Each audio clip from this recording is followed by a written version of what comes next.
Hello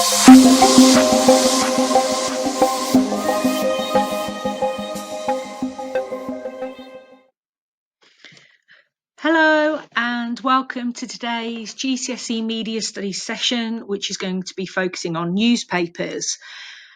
For today's session, you will need perhaps access to a search engine. You will also need an exercise book to write this information down. There are also going to be a variety of activities where you will be doing some research.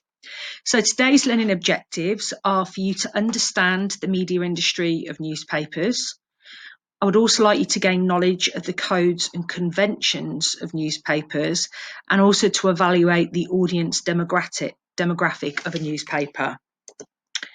So we do refer to newspapers as the popular press. So this refers to the mass circulation of national newspapers targeted at the popular end of the market. So this includes the following newspapers and their websites. So the popular press is the Sun, the Daily Express, the Daily Mail, and the Daily Star. So the popular press tends to focus on tabloid newspapers. So maybe now, as we read through the notes, you'd like to make some notes or bullet points so that you can use this information in any further work that we need to do about newspapers. Now, a tabloid is the industry term for a smaller newspaper format per spread, or to a newspaper that tends to sensationalise and emphasise or exaggerate sensational crime stories. There may be gossip columns repeating scandalous news. There may be innuendos about the deeply personal lives of celebrities and sports stars.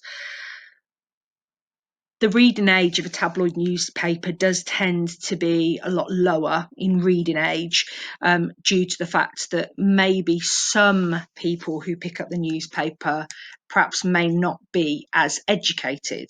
However, there may also be professionals that would like to read this information so that they get a well-rounded view of what is going on in society. Now, as the term tabloid has become synonymous with the down market newspapers in some areas, some small format papers which claim a higher standard of journalism refer to themselves now as compact newspapers instead. So, for example, the Sunday Times and the Guardian and the Independent are broadsheet newspapers. They're now printed in a smaller size, in a tabloid size, and they've reduced the size of their editions to make them more appealing to readers. Broadsheet newspapers do tend to have a wide range of vocabulary in them and do tend to have articles about more serious items. Now, the features of the popular press newspapers like the Sun or the Daily Mirror or the Daily Express, they tend to be easy to handle, okay? So you can handle them very well. It's easy to read news, very short paragraphs, as you can see there. There tends to be emphasis on entertaining news stories. There's lots of salacious gossip and scandals. There's pictures and stories about celebrity, and you intend to be enticed into these newspapers because there are freebies. You know, you might have to collect so many coupons to go on a certain holiday, for example. Does tend to be an awful lot of sport in there. Largely football, which obviously a huge amount of our nation focus on and support. There tends to be large, colourful photographs, and there tends to be casual, colloquial language, so chattier, more informal language. Furthermore, the further codes and conventions of newspapers, the newspaper has a masthead, so that's the title of the paper. The copy, so the information in there, is as up to date as possible. The hard news should almost be fact, but the soft news tends to be more opinionated because this is the salacious information, the gossip. The layout, so the way it's laid out, is a key element to grab the reader's attention because obviously as soon as possible they want people to buy that newspaper and pick it up because of what they're reading about. Newspapers use headlines, and the articles are written in columns, they have subheadings, and they tend to use the 5 W's, so the what, when, where, why, how, for example.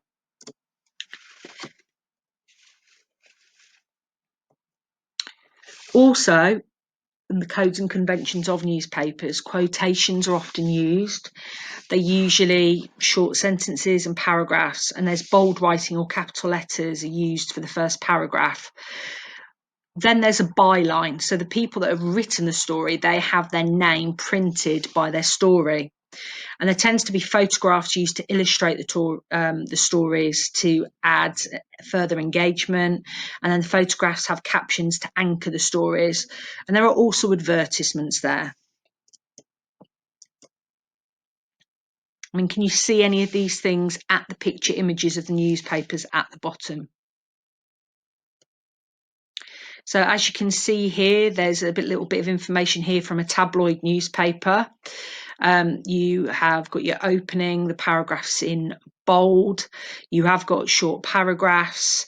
As you can see there, the byline's there, the person that has written it, there's the headline, you've got the who, what, when, where, you've got columns there, and obviously the image is used to show you who it is about. Now, what actually makes something newsworthy?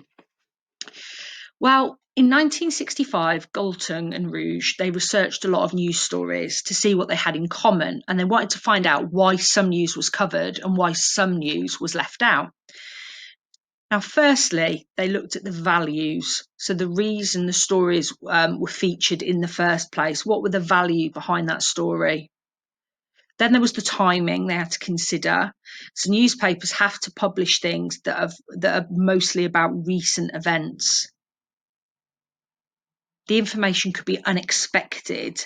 So if it's out of the ordinary and something that has just happened, that is more likely to be covered.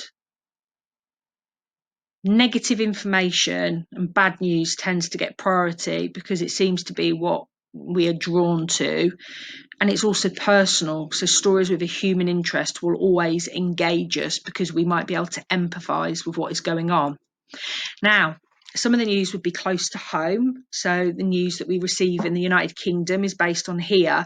However, international news may also have an interest. For example, a new president, or if there have been any assassinations, or if there have been any religious extremism that's been going on.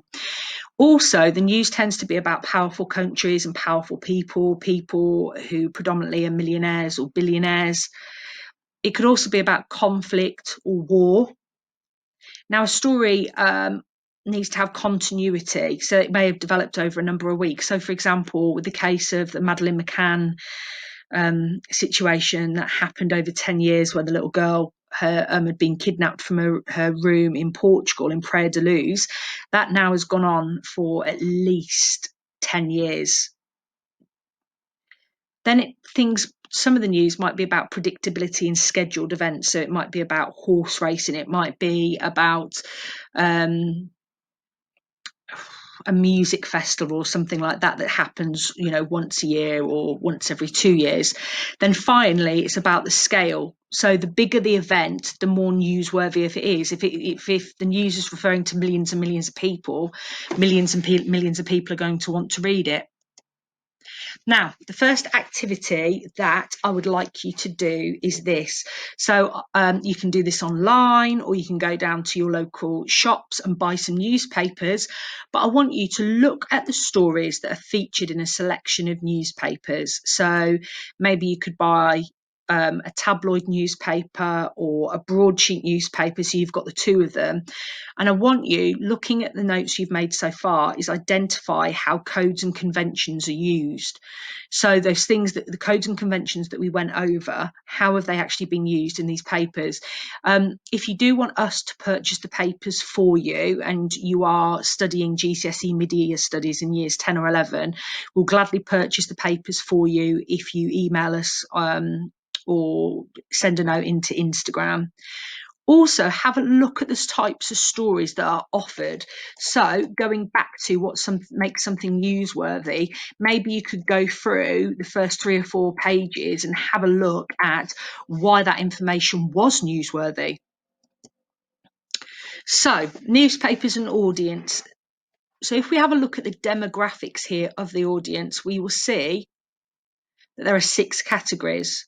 So category A that is 3% of the population, and they are the top earners. Category B, senior managers, which makes up 20% of the population. And then category C1 are other professionals. So that makes up 28% of the population. So with category A, B, and C overall, that comes to, I believe, 51% of the population. Then the category C2 workers make up 21% of the population, and they're skilled manual workers, and they're often earning more than C1 professionals. Category D makes up 18% of the population, and these are the unskilled manual workers. And finally, category E is 10% of the population, and they're the people who depend on benefits who are casual workers. So maybe you want to do some research on which types of category of audience purchase or view which types of papers. So which category observes the broadsheet newspapers, and which categories of people observe the tabloid newspapers. Now, there have been some mass changes in the audience, and the reason for that is because the industry's had to change to keep up with new technology and the changing ways that people receive the news. Many people, first thing in the morning or last thing at night, they look on their phone and they will look on whatever paper they decide to read. And hence the reason the sales of newspapers are falling. So one of the reasons for this, like I said, is the use of digital technology to present the news. So there are news websites such as the BBC, there are mobile phone apps, and they're free to use and they're updated regularly throughout the day. So why would people therefore then want to go and purchase a newspaper? Obviously, we then have 24 hours news channels on the TV, and they provide a regular source of information. And then the news featured in newspapers may nearly be a day old by the time they've read them, where if you go onto your phone, you'll be able to get that information straight away. So how are the newspapers staying competitive? Well, for a start, they've lowered their prices. There are online versions of their own newspapers that are free to use. However, if you do purchase the newspapers, you will get incentives such as free gifts and giveaways. So like I said previously, you can collect tokens to go on holiday. They might give away free DVDs or small books. But also you'll have the celebrity columnists in the newspapers, the people, they might be extremely popular that millions of people admire. And the only way that you can see this information is if you buy the newspaper. So we're almost at the end of this now. How are newspapers funded? So a newspaper typically generates 70 to 80% of its revenue, so money coming in from its advertising, and the remainder of the money from sales and subscriptions. So someone might have a subscription of that newspaper for a year, so they get a discount, and that will be sent to their house or their door. The sales of the newspapers, but predominantly it is from advertising space. Now, if the readership falls, then so will the money made from advertising. So companies want to advertise where people will see their products. But because of the recession, companies have cut back on the amount they spend on advertising, so that's had an impact. If the online readership is included, then more people are reading newspaper content than ever before. So Timothy Balding, the chief executive of the World Association of Newspapers in 2011, stated, even in places where paid for circulation is declining, notably United States and some countries in Western Europe, newspapers continue to extend their reach through a wide variety of free and niche publications and through their rapidly developing multimedia platforms. So to finish off, this is what I would like you to do, and this could take you as long as you want it to take. It could take you a couple of hours, it could take you 5 to 10 hours, it might only take you an hour. So the research activity is this: who owns the newspapers? So maybe choose a tabloid and a broadsheet newspaper, and then write the information about who owns those newspapers. However, there's also something called a conglomerate. So find out information about what a conglomerate is. Number 3, are newspapers affiliated to a particular political party? So, for example, are they aligned with a particular one? So as you can see, the Sun up on the top right says Labour's lost it. So it says now it's lost the Sun support too. The one beneath at the bottom for the Sun says the Sun backs Blair. So was it the Sun a Labour supporter and now it isn't? So you need to look into that. Then if we have a look at the Daily Express and the Daily Mail, it says victory for Boris and for Brexit, and rejoice, Boris set for thumping win. So again, which newspapers are affiliated to a particular political party? The Labour Party, the Conservatives, or any other party you can think of. Number 4, how are newspapers regulated? And number 5, what is the Press Complaints Commission, the PCC?